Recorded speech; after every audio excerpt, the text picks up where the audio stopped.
This is Rogers TV.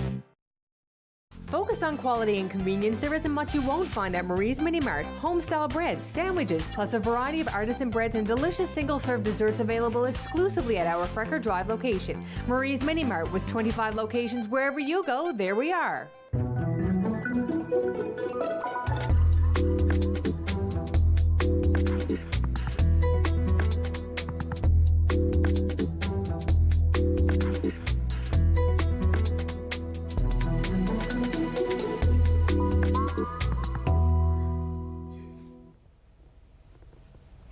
Hi everybody, I'm Karl Wells and welcome to Point to Point. My guest today is the president and CEO of FONEMED. Now, if you haven't heard of FONEMED, it's a company which provides healthcare information to clients over the phone.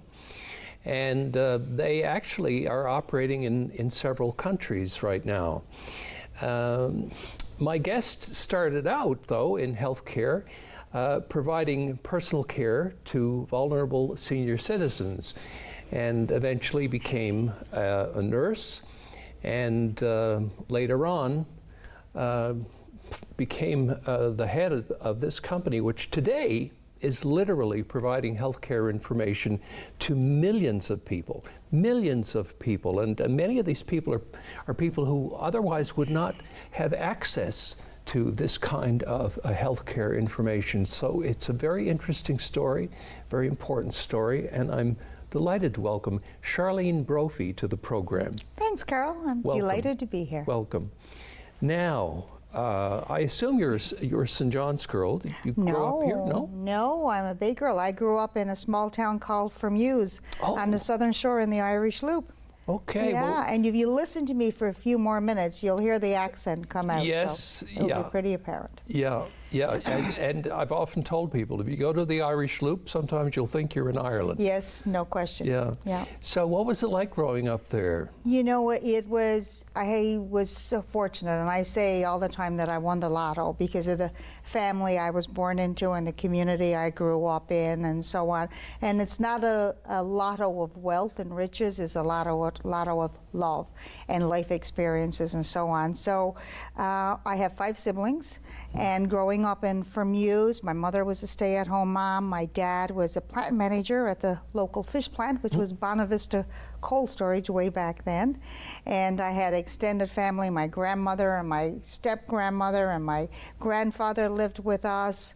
And my dad was also mayor of our small town. So because he was mayor of the small town, there were people coming through our houses constantly. There was no Airbnbs back then. So, you know, as mayor, there was a concern that we were having trouble bringing teachers into the community, for example. And so we had to go outside the community and outside the area to, you know, retain teachers. And then there was nowhere for them to stay. So, of course, they moved into our house. So we had 2 teachers living with us at any given time in the community. And then if any, you know, repair people needed to come through for repairs on the fish plant and so on, they found a bed in our house too. I'm not sure where they all stayed, but there was always room. So we grew up in a family that was used to people coming and going, and people who were either in need in some way or serving the needs of the community. So it was, you know, it was an experience that I'll look back on now that I couldn't have imagined living a different life or having the start in life that I had that could possibly be any better to prepare me for where I've come today. I have to ask you now about what your school years were like. I mean, did you have some of your teachers actually living in your house? You know, by the time that I went to school, or that I recall going to school, they had moved on. Okay. And we had built on an attachment to the priest's house, so it was a second dwelling, and that's where the teachers then stayed when they came into the community. And then, of course, as you know, as education became more widely available, a lot of local, you know, students would go on and do their education degrees and so on. So we were able to, you know, bring a lot of local teachers into the area. So did you enjoy school? What were some of your favorite subjects, for example? Well, I enjoyed the socialization. I'm not saying I was a perfect student by no means, but I'm a very social being. So I always love the experience of being around people and the camaraderie that goes along with that and friendship and so on. So I never hated school because of that, because I love that socialization, but not because because of the studies. If I had to tell you a favorite subject, maybe economics, which is funny, looking back now, and you know, certainly anything related to healthcare would certainly have been of interest to me, and biology back then, and you know, specifically, would have been the subject that interested me as well. Yeah, I was going to ask, what was it that sort of tweaked your interest in healthcare? Well, you got to remember now that goes back to where I grew up. So as a girl growing up in an Irish Catholic family, you really had three choices after high school. You could become a teacher, you could become a nurse, or you could become a secretary. And that was really the only options available to us. And that's the way it was for a exactly long, long time. So I chose nursing.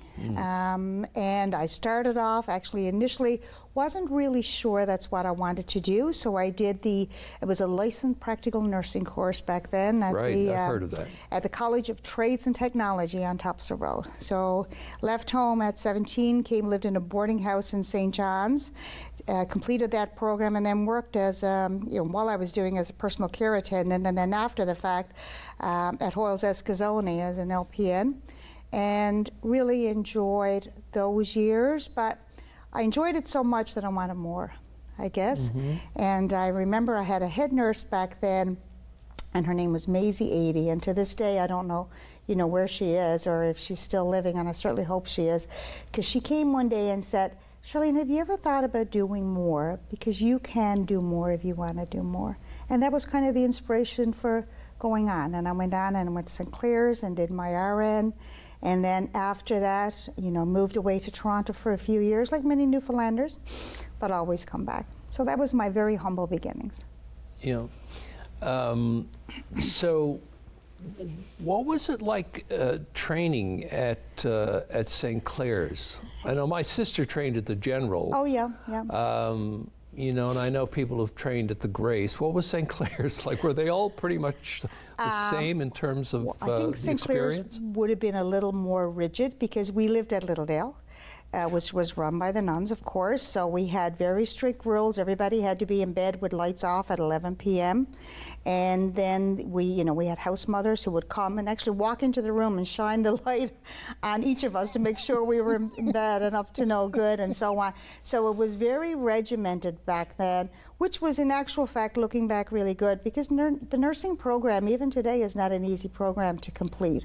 So the studies involved are still great, were great then and still are. So because we were so regimented, we didn't get up to no good, because we had to be home early, we had to be in bed early, and the program itself was so intense that it required so much studying that once I made up my mind to do it, I was determined not to disappoint my parents, and that I would complete it. How did the move to the United States come about? Because you moved to the States, right? I did. So what happened is I left Newfoundland, moved to Ontario, came back, settled into Newfoundland, and was married at that time. And my former husband had an opportunity to move to Toronto for a position. So we moved, 3 young children at the time, and we moved to Toronto. And because I had to do so, I had to leave my job at the Health Science. So I was a nurse at the Health Science then for many years, 11 years in the burn unit, and I loved every minute of it. But I had to walk away from my pension and everything because of the move. And then when I was coming back, there was this brand new company starting up in Newfoundland called FONEMED. And it was a virtual care company, which was unknown to anybody, back then. And it was like, well, what the heck is this all about? So that was back in probably 99, 2000. So I decided when I came back to take a chance, and I joined the company. And so just, so where did FONEMED start? right here. Right here? Yeah, so we had an office in the Fortis building. We shared space with AT&T back then. So there were all American investors back then. Okay, I understand now. Yeah. So you weren't in on founding the company? No, I joined as the company was founding, as the company was starting. I joined. So they had just gone out with an ad to hire a registered nurse and so on. So I joined then, and we really didn't have any clients in the beginning. And then, we managed to bring on a small client in Southern Oregon. and they were a hospital that was closing because they couldn't find physicians. So they put a phone in the entranceway of this hospital. If a patient got sick in this small rural community, they would come in at night, pick up the phone, and the call would come through to our call center here in St. Anthony, Newfoundland. And then we would answer that phone call. The nurses, we would triage the patient, and if it was determined they needed to see a doctor or have lab work or radiology ordered, then we'd call in the appropriate resources, and that was our very humble beginning. So after about So when you started with FONEMED, what position did you take? a registered nurse on the phone. I was a triage Oh, nurse. so you were on the phone? I was. Yeah, I was Okay. answering calls. So within about... And they didn't have any clients in Newfoundland? None. We didn't have any clients in Canada for our first 10 years of existence. We only had U.S. clients. For 10 years? For 10 years. And we started in Newfoundland because it was way cheaper to pay Canadian nurses than U.S. nurses. Oh, okay. And back then, there were none of the regulatory challenges with licensure like there is today. As long as you were a registered nurse living and licensed in any province, in any state, you could provide clinical services. So, you know, we had, as I said, very humble beginnings, but about a year and a half in, our investors were getting very antsy. There was very little money coming in. There was 7 nurses then at the time, and we had 1 IT support person, and we simply couldn't afford to keep going, to keep, you know, paying everybody. So I really, from the day one, when I learned of this formation of this company and what we could do, I believed in it, because I had witnessed firsthand over my years working as a bedside nurse the difficulty in accessing healthcare. And I just thought, this is going to be the future, and I really did. I walked in and I thought, oh, we can really go somewhere with this. So I went to the investors and I offered, in lieu of continuing to take salary, I would take some ownership in the company. And then anyone who, you know, has run a business or owns a company will tell you, once you got some skin in the game, everything changes. So I worked 2 other jobs. So I had 3 jobs at any given time just to help support my family.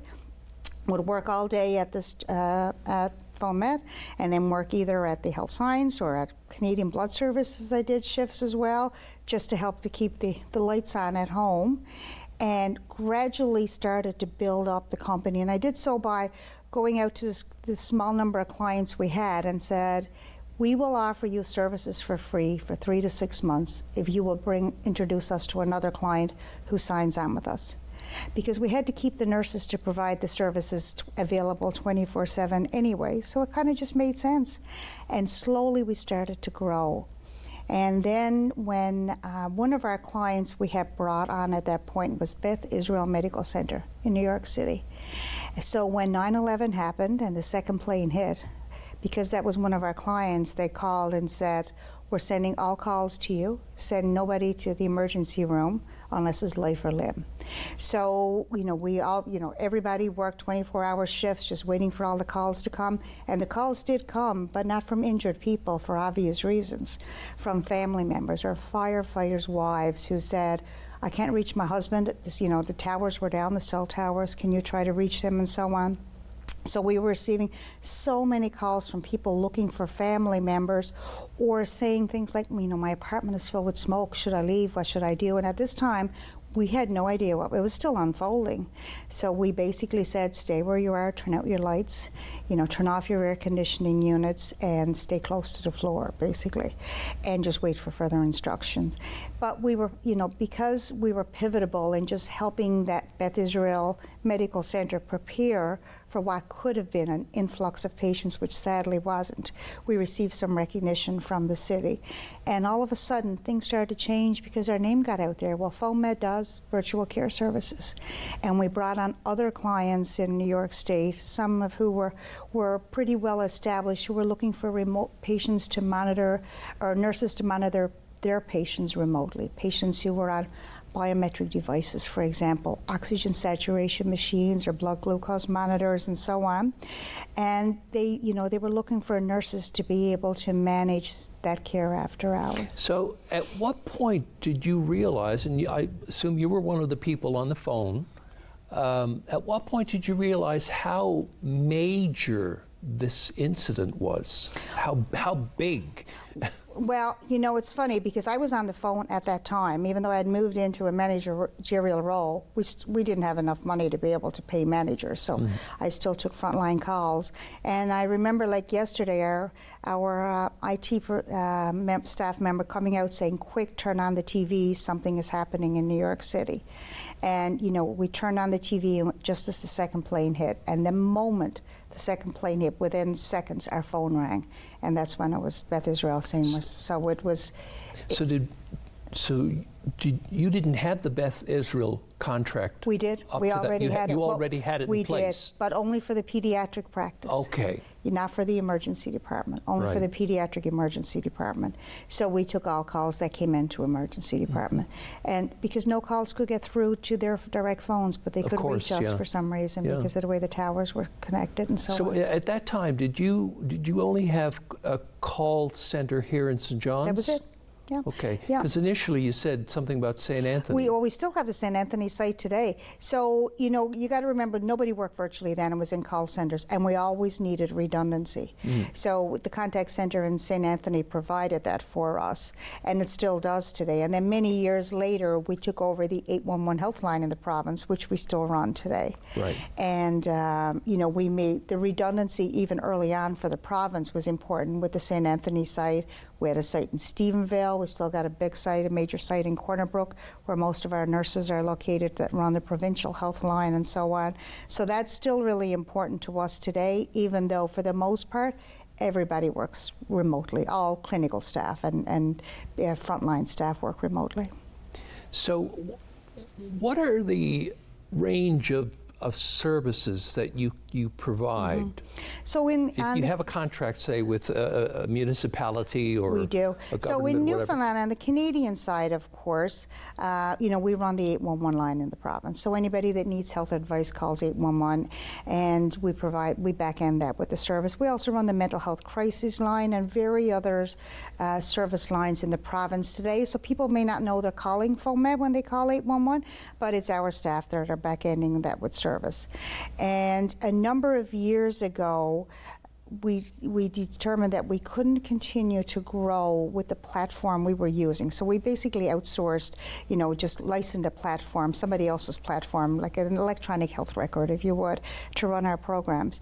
So very last minute learned there was some ACOA funding available for companies that were looking to grow their, you know, technology footprints. So I applied for that ACOA funding, was successful in getting $2.5 million, and hired a team of software engineers and developed our own platform to run all of our clinical programs. So all of a sudden we spun from being a clinical company to a software company, a technology company as well. So today we not only use that technology to run our operations, we license that to companies all over the world as well. And so our Canadian footprint, in addition to Newfoundland, which I've talked about, province of Ontario uses our platform to run their 811 line. The province of Saskatchewan uses it to run their 811 health line. And we also run the 811 health line and the mental health crisis line for the Northwest Territories as well. So that's for the most part the Canadian footprint. The bulk of our business today is still in the U.S. So we've got clients in every state throughout the U.S., and we've got nurses living and licensed in every state throughout the U.S. as well. So we manage roughly about 100,000 patient visits every month.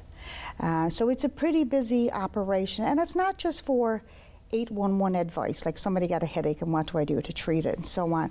You know, in addition to the mental health crisis piece, we do a lot of that, but we run, for example, sexual assault hotlines for about 150 universities in the U.S., or provide clinical services to student health centers for those same universities.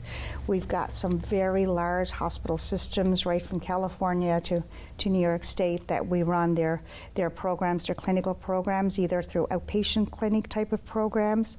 We've got, you know, several community health clinics, rural clinics throughout the U.S. that use our services to manage their patient population. And then we run specialty programs, like with municipalities, as you just mentioned. We run blood and body fluid exposure guidelines. So, for example, if a firefighter in Florida walks into a burning building and is exposed to unknown chemicals, they will basically call us. We will do a risk assessment and determine, what they've been exposed to, what the building was, and what follow-up is needed, and so on. So we run a lot of specialty programs too. And then we've got patients on biometric devices right throughout the U.S. Patients that are diabetic. Just explain what that means. So that is devices, whether it's just imagine a patient has been diagnosed with diabetes and are monitoring their blood sugar levels, or a patient who's got COPD, like lung disease, are checking their oxygen levels and so on.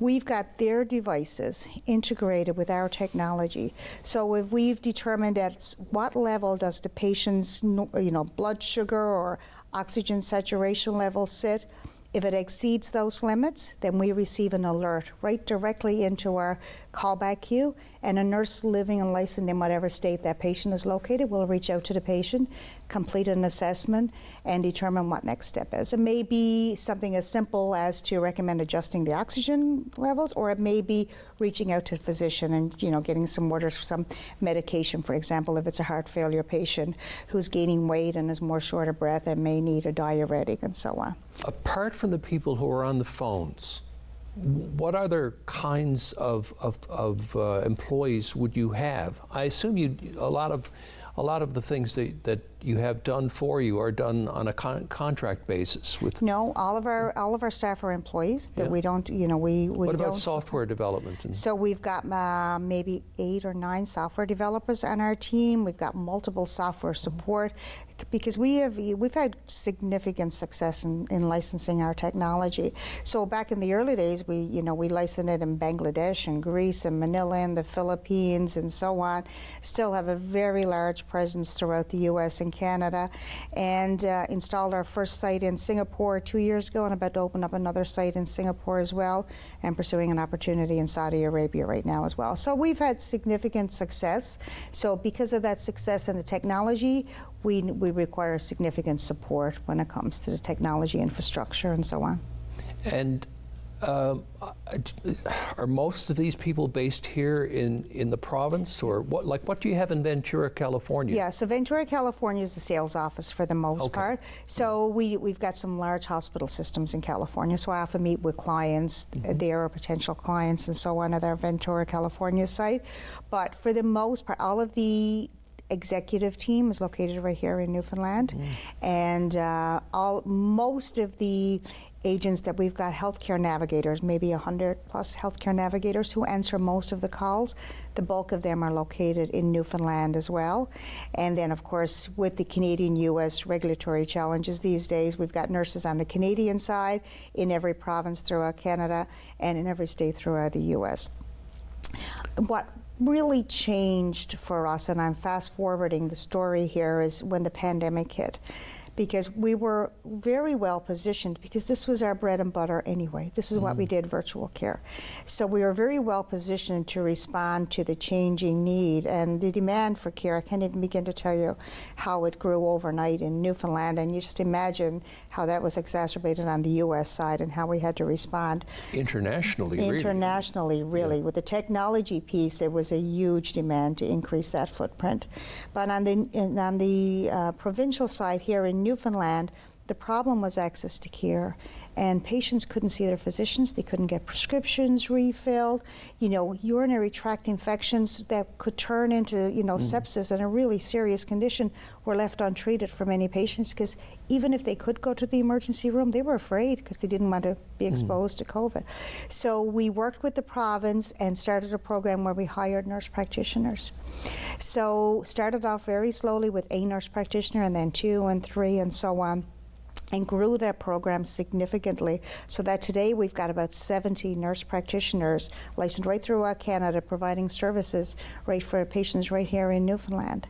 And so we diagnose. Are these full-time workers or part-time? No, they're part-time workers. Many of them, of course, with the nurse practitioners, they need to keep up their licensure as well. Yeah. Many of them so work full-time. They commit to do so many hours a week or whatever. Absolutely right. And it's not only over the phone and listening to a patient talk about their symptoms. We've integrated our technology with video cameras, so we can do video conferences. All of our clinical staff can communicate through chat and video nowadays. The younger generation don't want to phone a nurse. They want to chat with a nurse and you know, be assessed and so on. And then we moved forward from that with integrating the technology with various emergency rooms throughout the province. So today we manage, I guess, about 6 emergency departments in Newfoundland and Labrador, rural hospitals, where our nurse practitioners are available. If a patient walks into one of those emergency rooms, then if they're determined to be non-emergent that require hands-on care, they're offered the opportunity for a virtual appointment. So one of our nurse practitioners assesses this patient remotely and can look down ears and look down throats and listen to lung sounds remote. It's a pretty amazing program. And it sounds to me like well, it's obvious to me that you're a world leader in this type of technology, this service. Do you have any competition at all? Oh my gosh, yes. There's competition everywhere. I mean, on the Canadian side, there's a couple of players certainly, but on the U.S. side, there's more. And it's interesting because during the pandemic, a lot of new competitors popped up, and many of them are still mom and pop shop type of operations. But you know, it's raised the awareness of we always need to be cautious and make sure that we're, you know, remaining efficient in all operational processes and procedures and so on. So there's been so many opportunities that came from the pandemic, not only for additional work for the organization, but for additional opportunities for us to stand back as well. So Charlene, are you now like the main stakeholder in FONEMED? Yeah, so interestingly enough, we 2.5 years ago, I guess now, we had brought in a partner about 5 years earlier than that, St. Elizabeth Healthcare. You may be familiar with them, based in Ontario. They're one of the largest home health providers in the country. And we were working with them on a potential opportunity in Ontario. So they bought into the company, invested, and acquired 20% ownership. And about 2.5 years ago, the remaining shareholders in the U.S. were aging. Many of them were in their late 70s, 80s, even into their 90s. And we're looking forward to reap the rewards after all these years, as you can well imagine, because, you know, in the early days when we had no business and had to continue to pay salaries, all of us were challenged, and, you know, it was very, very difficult for them at the beginning as well. So they've reaped the rewards, and we sold the remaining 80% to SE Healthcare as well. So today, even though I continue to run the operation and we operate, you know, still autonomously for sure, the parent organization is SE Healthcare, and they have been the most phenomenal partner ever. And it was a good relationship, because you can only imagine when you look at the needs in our community today for that continuum of care, right from somebody who's, you know, dealing with an acute healthcare issue to when they're hospitalized and then get them back home and provide the in-home care they need. The relationship has made perfect sense, and it's allowed us to grow significantly. Charlene, thanks so much for being on the program and telling us your story and the story of FONEMED. It's been fascinating, and you've been a delightful guest. Thank you. Glad to do so. Thanks. Great chatting to you. And we'll see you again next time.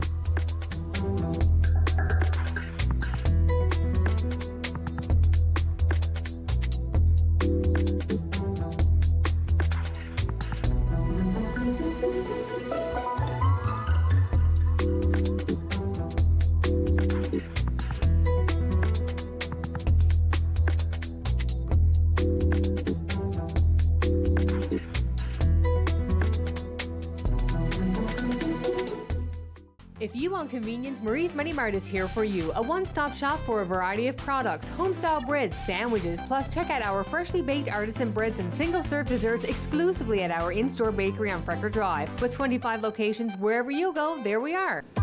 We want to hear from you. Provide feedback on this show or find out how you can get involved. Call, email us, or scan the QR code to take our quick survey. With Rogers TV, you can cheer on the home team from the comfort of your living room. We'll head to the rink, the field, the court, or the pitch, so you don't have to. Tune in and cheer on your local amateur athletes on Rogers TV. Sports is life. It's clear cut.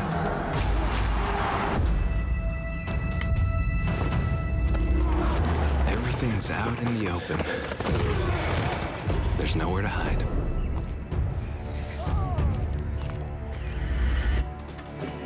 I had to prove myself. More than anyone else. You must be so proud of your son. He's gonna go pro. The sky's the limit.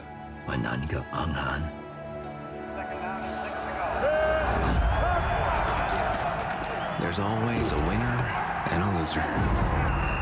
You cannot reach the sky in broken